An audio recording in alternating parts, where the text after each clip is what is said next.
How's it going, everybody? Welcome back, and finally we're back to cooking again. It's been a while. I've just had a super hectic schedule with work, and I've just not been able to. Obviously, I've been able to cook, but just not able to put the time into the videos. So we're getting straight back into it with Snoop Dogg's From Crook to Cook cookbook. And this week, today, I don't know what to say, but on this episode, shall we say, we're going to be doing his mac and cheese. Now, I absolutely love macaroni and cheese. It's one of my favourites, to be fair. It's my comfort food. So, obviously, we've got his recipe here. So, we're going to get everything figured out. Measurements, everything, what can just be put to one side, what we need to measure now. I'm going to crack on with it. So, we need 450 grams, or 455, of macaroni. Which, because obviously I'm unprepared as anything, we haven't got 450 grams quite. We've got 372, so I'm just going to top it up with some normal pasta. It is quite thin stuff anyway. There we go, 451 is what we're at, and we'll leave it at that. And I'm just going to get that onto the boil right now, not in the pot. I was going to do it in because it's nowhere near big enough. Next, now that that's on to boil, I have preheated the oven, I should say, at 200 degrees on fan. We need whole milk, which I'm just going to keep here because I'm going to push, do that as cups as it says in the recipe. It does have it in, everything in like milliliters and grams and whatnot as well, but it's just easier to go by the American cups, to be honest. Double cream, again, is going to just go there, along with the sour cream, because they can just get measured as we need it. You need 4 tablespoons of unsalted butter. So I am going to portion this out now purely because it's quite hard. I have had it out at room temperature for quite a while now, but obviously it's just taking sweet time to actually soften. I say I've had it out for about an hour. I was hoping that'd be enough, but it's not. So I'm going to get that all put onto a plate right now, where I have decided to go for weighing the butter because my tablespoon measuring spoon was bending. I just didn't want to break it because I don't want to have to order another one. There we go, that's 57, so that's basically 55 grams. Next, I'm just going to prepare the quarter cup of, it's all-purpose flour, but plain flour is perfectly fine. With it being mac and cheese, you don't need anything to rise, so plain flour is absolutely okay. This was meant to be the easy bit for me now, is 400 gram of cheese. And I bought myself a nice big 400 gram block, which my partner has kindly used most of. So she has left me with 252. I've got some Parmesan left over though, because I do like my cheese, so I have got good supply in. 318. So I'm going to be 80 grams short of cheese. I'm a bit gutted, I'm not going to lie. But we'll make it work, we'll figure it out. So I'm going to get this all grated up now. Right, so that is the cheese all grated and put to one side over there now. So now all it is so the sour cream, and then it's a teaspoon of cracked pepper, 2 teaspoons of salt. Again, we can measure that out in a little bit. We've got this over here. And then it's 2 teaspoons of mustard. It says dry, I've gone for English. English is the best mustard. Not saying that just because I'm English, but it just genuinely is. So suck it. Then half teaspoon of ground nutmeg.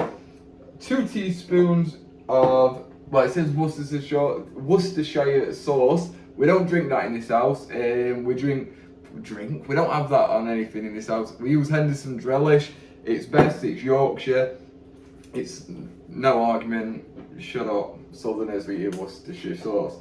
And then cayenne chili pepper, 1/4 teaspoon. So we can put all those there, ready.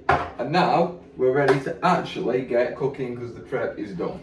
So the pasta's nearly done. So obviously because it's going in the oven, you can take it off just before it's done. It says that on recipe. So now in a small saucepan, we want 2 cups of whole milk. And then 1 cup of the double cream or heavy cream. It's usually double over here. Right, there we go. which is just shy of the 300ml pots you can get. So that is absolutely perfect if you're wondering what size to get. Just going to stir that together. Obviously we don't want to boil it, so we're going to just keep an eye on the temperature as well. So I'm just going to put it down to about 6. Mine goes up to 9, so obviously that's about a medium high. So whilst that's doing its thing on the medium heat, we're going to put the butter into it says a large skillet, but I'm just running low on pans at the moment, so we're going with this one. We're going to add the butter in there and melt it, and then we're going to slowly be sprinkling in the flour into this and whisking it. So now that the butter is basically, well, it is all melted down, we're going to slowly, we're going to start sprinkling in the flour and whisking it in. And I'm guessing what we're going for here is like a floury, buttery paste, because this is going to be used to thicken up the milk. It's becoming a paste now. I am going to turn it down, however, because it is getting to a point where it's bubbling, and we don't want it to do that. But I'm going to keep on adding the flour and getting it mixed in, like so. But it's doing exactly what it should be, basically, which is good. All that is now mixed together, and it's a very thick, buttery, well, mix now.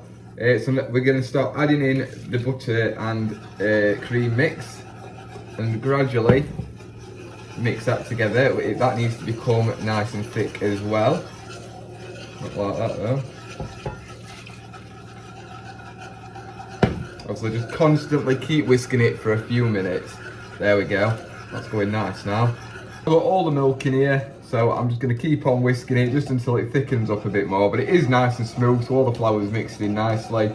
So now it's just a case of thickening it up. So that's a nice consistency for me. It's not mega thick, but it's you know, it's nice and smooth, which it says in book it can be like either or both or whatever.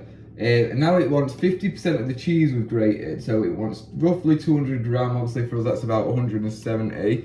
It's gradually melted in, so I'm going to put a bit of parmesan in first. There we go. And this is just until this goes to a nice, thick, smooth sauce, really. Get some of the cheddar in as well.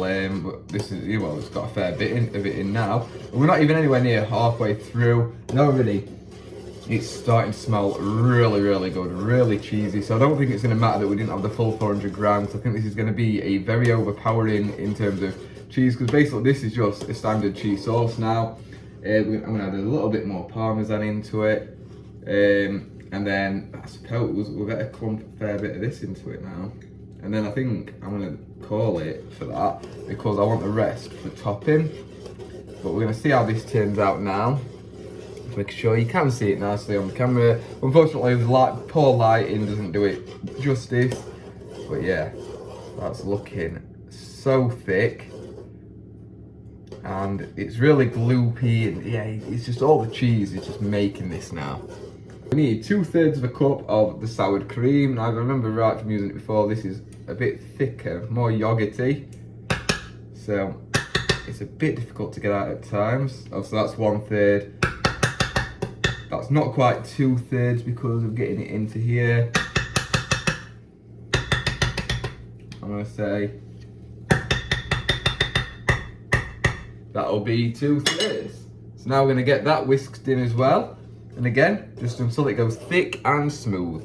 So now it's time for all the seasonings to go into here. So black pepper was 1 teaspoon, which is roughly that. And then it's nutmeg was 1/2 teaspoon, I do believe. Oh no, 1/4 teaspoon.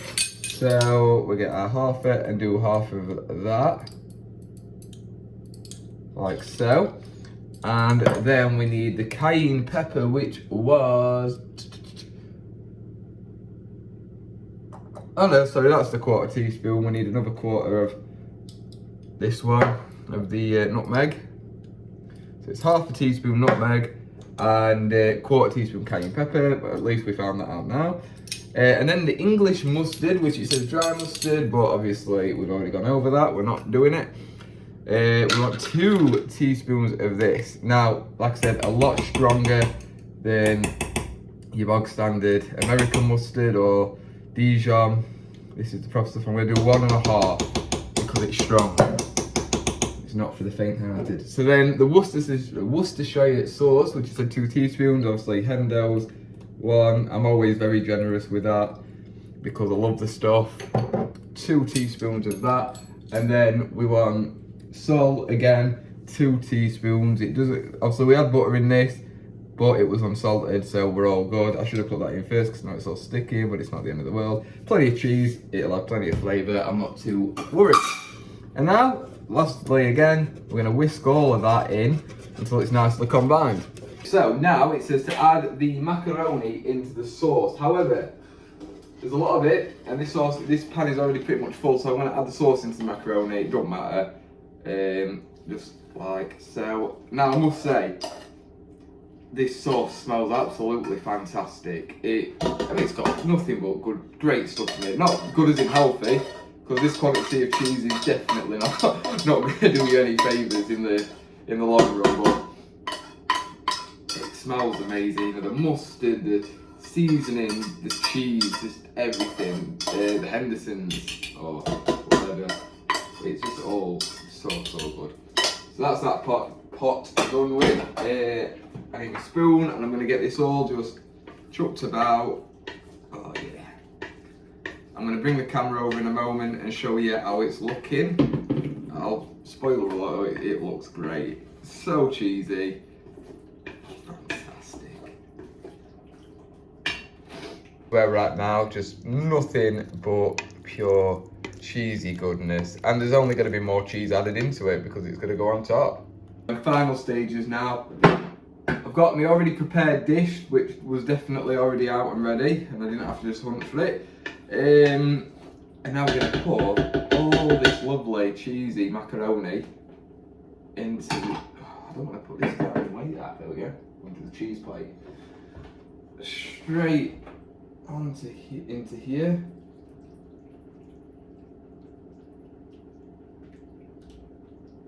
Obviously there's some remainder in there. We're going to scoop that out now that the pan's a lot lighter.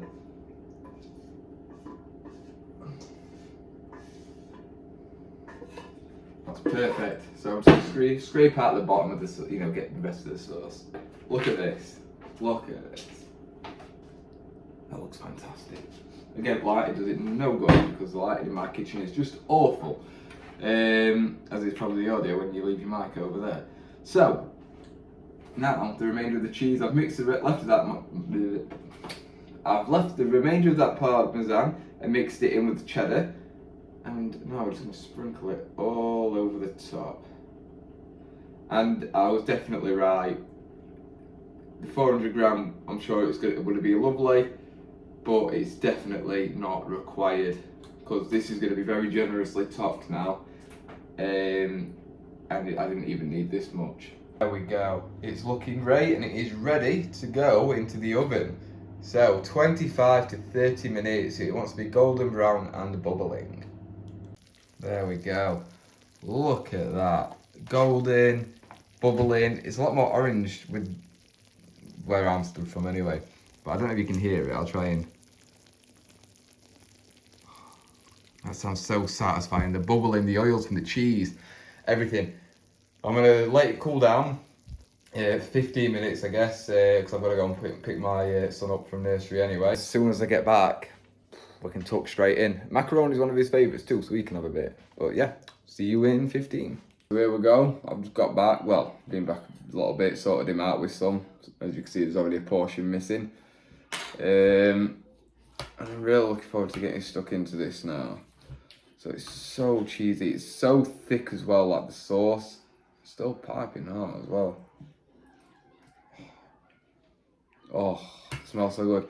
What I think this would be better with as well is putting some breadcrumbs on top before the layer of cheese. I think that would just make it nice and even crispier, or even crush up some like tortillas, some like salted Dorito kind of type crisp.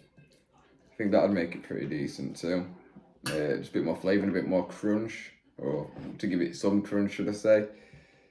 Right, here we go.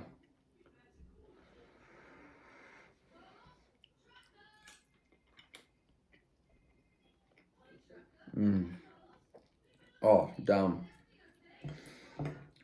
That's some good mac and cheese. You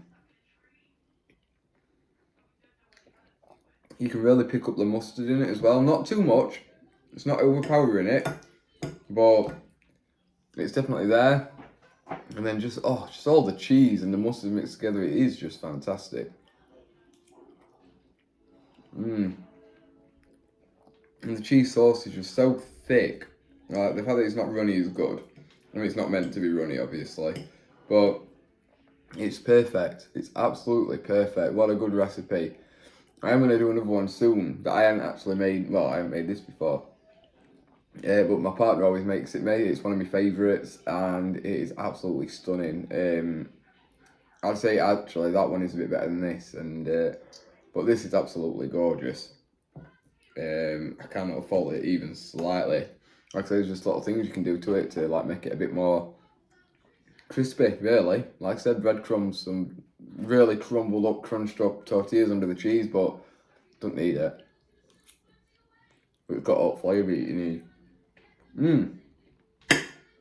Anyway, I'm gonna go and enjoy the rest of this.